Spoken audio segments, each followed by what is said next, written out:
예수님께서 세례를 받으신 다음에 바로 광야로 가셨습니다. 광야는 생명이 풍성하지 않은 땅입니다. 생명이 없는 건 아니지만 사람이 살기에 적합하지 않은 곳이고 메마른 곳이고, 그래서 늘 죽음이 도사리고 있는 두려움의 땅이었습니다. 그곳에 예수님께서 친히 가셨습니다. 그리고 정말 사람으로서 가장 근원적이고 가장 심각한 시험을 맞이하게 됩니다. 성경에서는 이 시험을 예수님께서 성령에 이끌려서 가게 되었다, 메시아의 사명을 감당하기 위해서 하나님께서 섭리 가운데 인도하셔서 가신 것으로 기록을 하고 있습니다.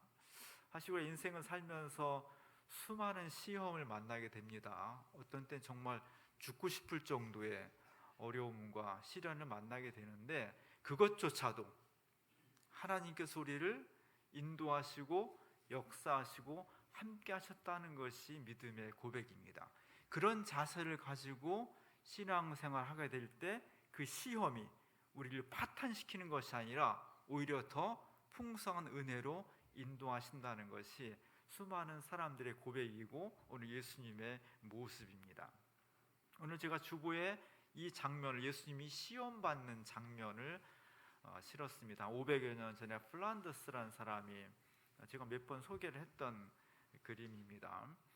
사실 성경에는 예수님께서 세 가지 시험을 당한 것으로 되어 있습니다. 그 세 가지 시험을 각각 장면으로 그릴 수도 있고요, 이 화가는 그 세 가지 시험을 한 화면에다가 넣었습니다. 그래서 저 뒤에 보면 흐릿하지만 오른쪽에 예수님께서 두 번째 시험, 성전 꼭대기에 올라가서 뛰어내려라, 그러면 천사들이 와서 내 발을 받쳐서 다치지 않게 하면 수많은 사람이 그걸 보고서 야, 저분이 정말 메시아로구나, 예수님이 할 수 있는 일을 쉽게 할 수 있을 거다, 메시아의 역할을 쉽게 할 수 있을 것이라는 유혹을 받습니다. 그리고 왼편에는 더 높은 곳에 예수님이 올라가서 천하를 다 보여주면서 나한테 절하면, 마귀를 경배하면 내가 이 세상을 통치할 수 있는 권한을 모두 주겠다라는 유혹을 합니다. 예수님께 그것을 물리치시죠.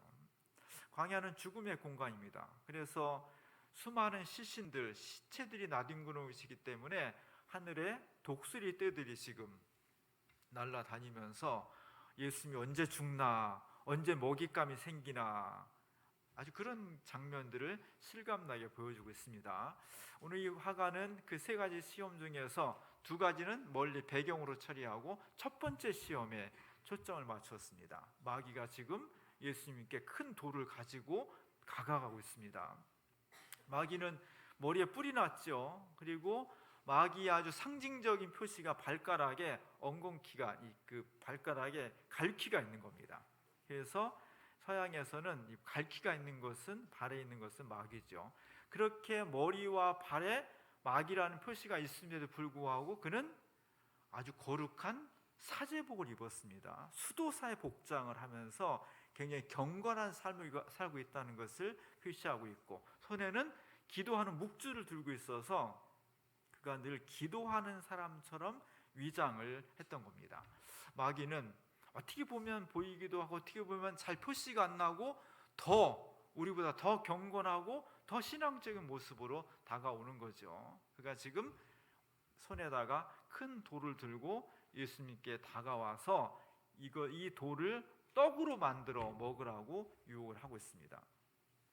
이 시험을 받는 예수님, 지금 40일 동안 금식을 했어요. 우리가 다 경험했지만 사실 두 끼만 굶어도 눈에 보이는 게 없잖아요. 다 먹을 거로 보이잖아요. 40일 동안 금식했다는 것은요, 인간의 한계점에 온 거예요. 사실 인간의 수많은 욕망 중에서 첫 번째 욕망, 모든 생명체의 첫 번째 욕망은 먹는 거예요. 다른 문화적인 욕구, 권력의 욕구 다 2차, 3차의 욕구입니다. 첫 번째 근원적이고 1차적인 욕구는 먹는 거예요. 생명의 근원이에요. 본능입니다. 왜냐하면 먹어야 사니까.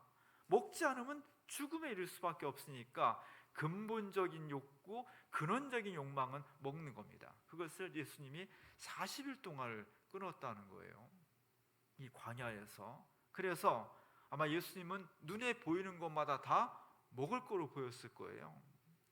능력이 없으면, 그런 힘이 없으면 생각조차 안 하는데, 예수님은 마음만 먹으면 이 돌을 떡으로 만들어서 지금 정말 허기진 고통 속에 있는 인간의 한계점에 있는 이것을 극복할 수 있는 방식과 능력이 얼마인지 있는 겁니다. 그것을 잘 알고 준 마귀가 돌을 떡으로 만들어 먹으라고 그렇게 이야기하고 있는 거예요. 참 야속하게도 예수님 주변에 돌이 너무 많아. 없으면 차라리 못하는데 큰 돌, 작은 돌, 수많은 바위들, 떡으로 만들어 먹을 수 있는 것들이 너무 많은 거예요. 그 약점을, 그 기회를 이 마귀가 교묘하게 파고들어서 예수님께 다가오는 겁니다. 이게 참 무서운 거예요. 이렇게 널려있는 돌을 떡으로 만들 수 있는 힘과 권한이 예수님께 있는 겁니다. 왜 그렇게 배고프게 있어? 왜 배고파 죽으려고 그래? 이 돌들을 떡으로 만들어 먹을 수 있는데 얼마나 합리적이고 설득력 있고 거절하기 힘든 시험입니다. 우리가 인생을 살면서 차라리 못하거나 합리적이지 않으면요, 시험에 들기 어려워요. 그런데 너무 합리적인 거예요. 너무 쉬운 거예요. 너무 거절하기가 어려운 시험들이 우리가 다가오는 겁니다. 이게 무서운 거예요. 예수님은 거절할 수 없는, 너무 합리적인, 너무 설득력 있는 마귀의 유혹에 대해서 아주 단호하게 거절하고 있습니다. 그래서 예수님 눈이 동그래졌죠. 눈을 가늘게 안 뜨고 크게 뜨고 동그랗게 뜨고 오른손을 딱 펴서 마귀의 시험을 거절을 하고 있습니다. 이 단호한 거절할 수 없는 시험에 대해서 단호하게 거절한 걸 통해서 시험은 무서웠지만, 시험은 강력했지만 예수님의 자세는 더욱더 단호했고 더욱더 강력했기 때문에 이 시험을 이길 수가 있었습니다.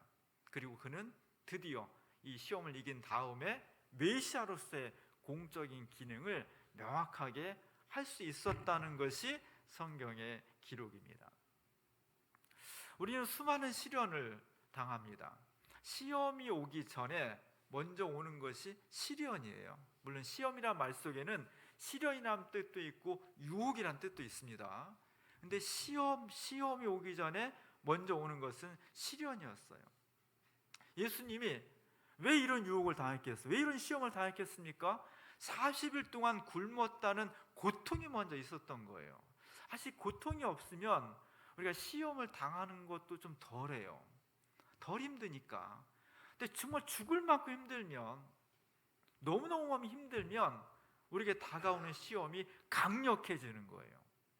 출애굽기 17장에 보면 출애굽한 이스라엘 사람들이 애굽에서 광야로 나옵니다. 애굽의 노예살이에서 너무 고통스럽고 힘들어서 자유를 찾아서 광야로 나왔어요.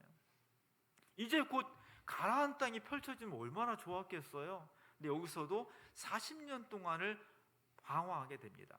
물론 지나고 나니까 하나님께서 신발이 해지지 않게 해줬고 옷이 해지지 않게 해줬고 만나와 메추라기로 먹였다고 하지만 순간순간은 너무나 고통스러운 거였어요. 특별히 광야에서 물이 없었습니다. 르비딤 지방이라는 곳에 이르렀을 때 물이 없는 거예요. 광야에서요, 식량과 물은 생존입니다. 생존에 꼭 필요했던 필수 요소인 물이 없어서 이스라엘 사람들이 죽게 이르렀다는 거예요. 여기에 대해서, 이런 상황에서 이스라엘 사람들이 모세를 향해서 불평과 원망을 내놓습니다. 우리가 왜 우리를 여기로 끌어내가지고, 노예살이는 그래도 힘들었지만 이 정도로 힘들지는 않았는데, 자유와 구원은요 거저 주어지지 않습니다. 시련의 과정을 거쳐서 출애굽했다고 바로 가나안 땅에 나오는 것이 아니라 광야라는 중간지대에서 충분히 훈련받고 자격과 모양을 갖춘 다음에 가나안 땅에 들어갈 수 있는 거죠. 그러나 사람들이 되게 그렇지 않습니다. 출애굽하면 바로 가나안 땅이 열리길 기대하고 그것이 이루어지지 않았을 때 불평과 원망을 나한테 쏟는 거예요. 이 불평과 원망은 하나님에 대한 믿음이 의심으로 채워졌다는 겁니다. 애굽에서 탈출한다는 것은 있을 수가 없는 일이에요. 거대한 제국 군사력을 가지고 있는 바로 앞에서 아무런 힘도 없는 노예들이 집단적으로 탈출한다? 있을 수 없는 일입니다. 있을 수 없는 기적적인 것을 하나님의 은혜로 경험했음에도 불구하고 물이 없었을 때 이들이 불평하고 원망하고 하나님을 향해서 의심을 하는, 시험하는 그런 행태를 하게 되었던 거죠. 그래서 오늘 모세가 이들을 향해서 소리를 칩니다. 너희가 어찌하여 여호와를 시험하느냐. 시험한 이스라엘 사람들이 잘한 건 아니지만 이들이 시험에 들었던 중요한 이유는 물이 없었다는 시련과 고통이 먼저 있었던 거예요. 우리는 시험을 당하기 전에 반드시 시련이 옵니다. 이 시련을, 이 아픔을, 이 고통을 어떻게 우리가 맞이할 것이냐가 대단히 중요해요. 경제적인 문제로 시련이 올 수도 있고 너무 어려울 수도 있고요. 또 질병이 와서 우리의 삶이 고통스러울 수도 있습니다. 정말 사랑하는 자녀나 가족이 나에게 아픔과 고통을 줄 때도 있고요. 착한 사람이 잘 살고 나쁜 사람이 벌을 받아야 되는데 착한 사람이 자꾸 억울함을 당하고 나쁜 사람이 번창하는 것을 보면 이것도 상처가 되고 시험이 돼요. 오늘 물 없는 이스라엘 사람들이 불평한 것이 잘한 건 아니지만 그들이 불평하고 시험에 들 수 있었던 이유는 그 앞에 시련이 있었다는 거죠. 중요한 건 우리 인생 가운데 시험이 없으면 좋겠지만 시련을 안 당하면 좋겠지만 어떻게 시련을 안 당하겠어요? 시련은 인생과 역사의 필연입니다. 중요한 건 그 시련 앞에서 시험에 빠지지 않고 이기는 거예요. 그 시험을 어떻게 이겨나갈 수 있냐가 대단히 중요해요. 올해 우리가 청룡의 해를 맞이했습니다. 청룡이 뭐 좋은 건지 어떤 건 모르겠는데 하여간 용이 파랗다니까 파란 해 용의 해를 맞이해서 다 형통했으면 좋겠어요. 우리가 기도하는 것, 원하는 것, 개인의 삶과 가정과 일터와 우리 사회 역사가 잘 됐으면 좋겠습니다. 근데 자신 있냐는 거죠. 정말 어떤 시련이 와도 이겨낼 수 있는 자신 있냐는 거죠. 건강의 문제든 경제적인 문제든 자식의 문제든 직장의 문제든 안전과 보호의 문제든 우리 앞에 수도 없이 스쳐 지나가는 시험과 고난과 어려움 만났을 때 우리가 어떻게 하면 이것을 이겨나갈 수 있냐는 거예요. 그러면 우리가 참 기도가 중요해요. 1년 내내 우리는 연약합니다. 우리는 부족합니다. 그러나 하나님께서 우리와 함께 하시면 능치 못함이 없는 것을 믿사오니 우리가 기도할 수 있게 해주십시오. 그러니까 새해마다 기도 제목 같이 쓰자고 하잖아요. 여러분이 기도 제목 안 써도 되는데 그 기도 제목을 쓰면서 목회자와 함께 기도하는 거예요. 우리 자신을 위해서, 교회를 위해서, 가정을 위해서, 일터와 우리 사회 역사가 정말 하나님의 뜻대로 이루어질 수 있기를 원하면서 같이 기도하면 우리 앞에 어떤 일이 벌어질지 모르지만 어떤 상황과 시련이 온다 할지라도 우리는 능히 이겨나갈 수 있습니다라고 하는 것이 성경의 증언이에요. 그것을 믿으면서 함께 기도하자는 겁니다. 어떻게 우리 앞에 다가오는 2024년도에 은혜도 있고 시련도 있을 텐데 그래서 그 시련 앞에서 우리가 시험을 당하기도 하는데 그 시련과 시험에 지지 않고 이길 수 있느냐, 이길 수 있는 방법이 뭐냐, 그게 대단히 중요한 겁니다. 어떻게 이겼을까요? 예수님은 죽음처럼 다가오는 시험에 대해서 극복했는데 예수님은 말씀을 통해서 극복을 했습니다. 오늘 4장 4절에 보면 다 같이 한번 읽어볼까요? 4장 4절 사람이 떡으로만 살 것이 아니요 하나님의 입으로부터 나오는 모든 말씀으로 살 것이라 하였느니라. 경제가 너무 중요하죠. 올해 경제가 어려워질 것입니다. 많이 어렵다고 해요. 그리고 경제가 없으면 자본주의 사회에서 진짜 단 한 발자국도 움직일 수 없는 잔인한 사회죠. 그래서 수많은 사람들이 경제 때문에 무너지기도 하고요, 신앙을 팔기도 하고요, 인격을 팔기도 해요. 그렇지 않고는 살 수가 없는 구조예요. 그래서 자본주의에 악마적인 요소가 있는 거예요.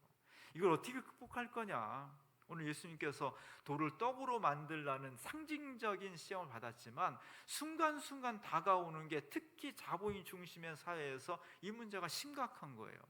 어떻게 이길 수 있을까? 개인이든 가정이든 집단이든 예수님께서 말씀으로 이겼습니다. 그 무서운 유혹, 무서운 시험을 당했을 때 예수님께서 신명기서의 말씀을 인용하면서 사람이 떡으로만 사는 것이 아니다, 물질로만 사는 것이 아니다, 경제가 아무리 중요하다 할지라도 진짜 인생을 살릴 수 있고 사람을 복되게 하고 행복하게 하는 것은 그 물질을 넘어선 하나님 말씀 중심으로 살고자 할 때 우리의 인생이 진짜 사람다워지는 것이다. 이걸 보여주신 거예요. 이게 주님의 말씀입니다. 이 말씀으로 한 해를 이겨나갈 수 있어야 돼요.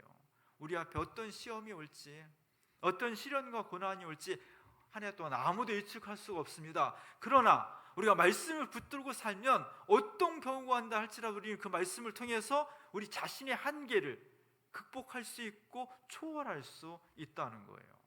우린 정말 성경을 사랑하는 사람들이에요. 한국교회는 정말 성경을 사랑해요. 그리고 기독교는 말씀의 종교예요.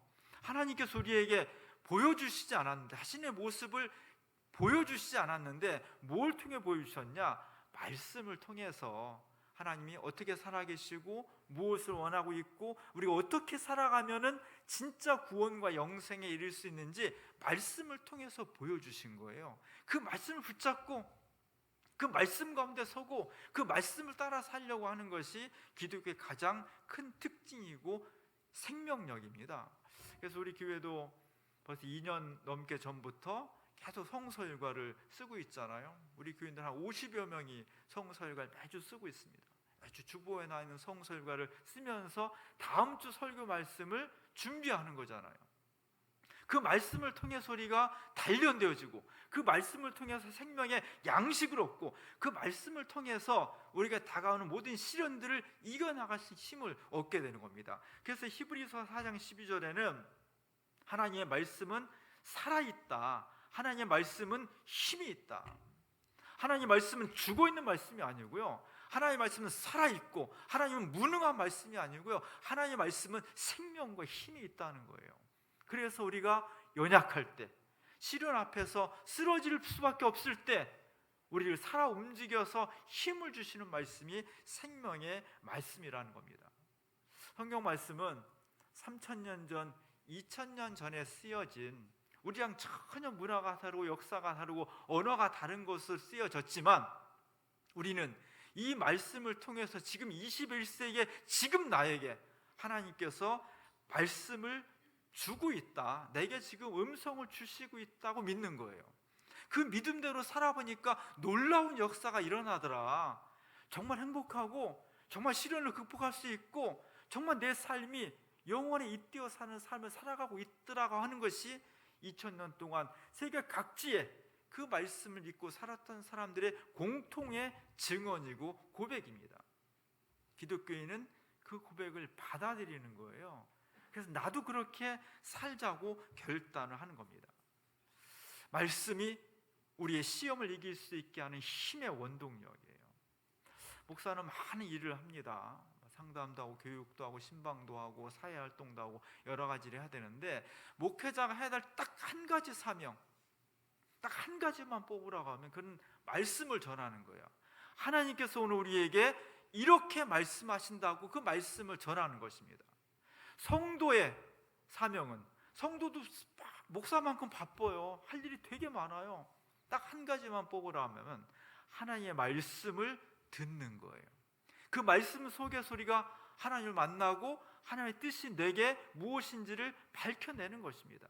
그래서 일반 사람들의 삶의 주기는 평일이에요. 평일이 삶의 초점이고 주말은 뭐냐? 쉬는 거예요. 헐리데이예요. 그래서 주말에 충분히 쉬는 거예요. 왜? 평일에 열심히 일을 하고 그 열심히 일한 것으로 자기를 성취하고 보상을 받아서 생활할 수 있으니까. 기독교인은 어떤 사람이냐? 기독교는 삶의 리듬을 바꾸는 사람이에요. 주님의 날에 초점을 맞추는 겁니다. 월요일부터 금요일까지도 소중하지만 진짜 소중한 것은 하나님께서 내게 말씀을 주시는 주일 예배에 초점을 맞추는 거예요. 평일을 무시하지 하라는 얘기가 아니라 내 삶의 초점과 의미와 가치를 주일에 주는 겁니다. 그 주일을 초점을 맞춰서 내 생활 리듬을 다시 짜는 사람이 기독교인인 거예요. 하나님께서 옛날에 예언자들을 통해서 사람들에게 말씀을 전해주셨습니다. 그 예언자는 앞일을 말하는 점치는 사람이 아니라 정확하게 말하면 하나님의 말씀을 받아서 대신 전해주는 사람이에요. 메신저예요. 대언자입니다. 정치로 말하면 각 나라에 파송된 대사와 같아요. 엠베서더. 대사는 어떤 사람이에요? 자기 마음대로 하는 게 아니에요. 대통령을 대신해서 그 뜻을 정확하게 전달해야 돼. 정확하게 전달하고 그것이 이루어지도록 하는 것이 대사의 임무예요. 대사가 만약에 자기를 보낸 사람과 다르게 자기 마음대로 한다? 해고예요. 마찬가지로 목회자는 하나님의 말씀을 성경을 통해서 오늘 여기에 있는 여러분들에게 정말 하나님 무슨 말씀을 하시는 걸까를 신중하게 기도하고 준비해서 전하는 거예요. 올해의 말씀은 우리가 정말 행복하고 수많은 시련이 와도 시험이 와도 지지 않고 이길 수 있기 위해서 뭘 해야 되느냐? 하나님 말씀 붙들고 살자는 거예요. 여러분들은 이 성경 말씀과 또 목회자를 통해서 선포되는 말씀이 그냥 옛날 2000년 전, 3000년 전의 얘기가 아니라 또 목사님 무슨 교양 강좌나 도덕 강론이 아니라 진짜 오늘 이 시간 내게 하나님께서 이런 말씀을 주실 것이라고 기대하고 믿고 오는 거예요. 그 말씀 속에서 내가 살아야 될 진짜 하나님의 엑기스가 있다는 것을, 생명의 말씀이 있다는 것을 기대하고 믿으면서 들을 수 있을 때 그것이 나를 강하게 하고 내가 시험을 이길 수 있게 하고 더욱더 주님 뜻대로 살 수 있게 하는 원동력이 될 수 있는 것입니다. 새해를 맞이했습니다. 어떤 일이 있을지 모르겠어요. 진짜 파란 용이 하늘로 올라갈지 아니면 어떤 시험과 시련이 와서 우리를 힘들게 할지, 우리를 쓰러뜨릴지 정말 거절할 수 없는 시험이 다가올 수도 있습니다. 그때 시험에 지지 않아야 돼요. 시험을 이겨내야 됩니다. 극복해야 됩니다. 어떻게 할 수 있을까? 힘으로 되는 것도 아니고요, 지식으로 되는 것도 아닙니다. 권력으로 되는 것도 아닙니다. 하나님의 말씀을 붙잡고 그 말씀 가운데에서 내 삶의 초점을 모을 때 어떠한 시험과 유혹이 온다 할지라도 우리가 지지 않고 이겨나갈 수 있다는 겁니다. 그 예를 지금 예수님께서 우리에게 아주 명징하게 보여주고 있는 겁니다. 시험이 온다면 예수님처럼 눈 더 크게 뜨고요, 하나님의 말씀 바라보고 그리고 더 손 확실하게 해서 내게 주어지는 삶 속에서 물리칠 것이 무엇이고 받아들일 것이 무엇인지를 분명히 하면서 나아갈 때 우리 주님께서 우리를 시험을 통해서 더 강하게, 더 풍성하게, 더 은혜롭게 만들어 주실 것입니다. 2024년도 하나님 말씀과 함께 승리함으로써 주의 참된 자녀가 될 수 있기를 주님의 이름으로 간절히 축원합니다. 기도하겠습니다.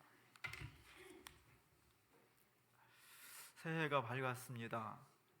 어떤 일이 우리를 기다리고 있을지 한편으로는 기대되기도 하고 또 어떤 고난과 시련이 우리 앞을 가로막을지 두렵기도 합니다. 그러나 하나님, 우리 주님께서 광야 40일 금식하신 후에 정말 거부하기 힘든 마귀의 유혹을, 시험을 이겨내셨던 것처럼 하나님 말씀 든든히 붙잡고 오늘 주님께서 내게 해주시는 말씀이 무엇인지를 온 마음과 영혼을 모아서 듣고 그 말씀 붙잡고 이겨나갈 때 하나님께 힘 주시고 능력 주시고 시험을 이김으로써 더 강하고 더 풍성하고 더 분명한 하나님의 자녀가 되게 하실 줄로 믿습니다. 이 믿음으로 시작하는 2024년 행복한 한 해가 될 수 있도록 도와주옵소서. 예수님의 이름으로 간절히 기도합니다.